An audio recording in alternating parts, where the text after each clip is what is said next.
Napenda niweze kuwafahamisha kwamba mara nyingi sana huwa naelezea kwamba kuhusiana na mfupa, kuunga kwa mfupa.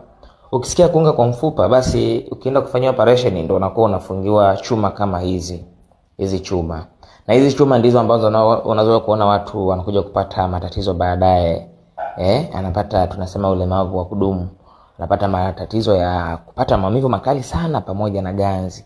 Alafu huyu mtu anakuwa anapata tunasema anaenda kuharibu kitu kinaitwa sciatic nerves, ambao baadaye anaweza kupata minor stroke au anapata stroke kwa sababu alishafanya operation na kwenda kuvifunga hivi vichuma hivi ninavyokuonyesha hapa mkononi mwangu.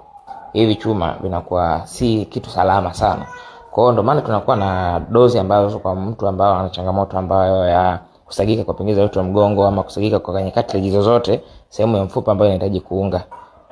Tunatumia dozi ambazo kiweza kuzitumia vizuri kuzifuatisha, unaweza kaenda kuunga mfupa kiurahisi na ukapona.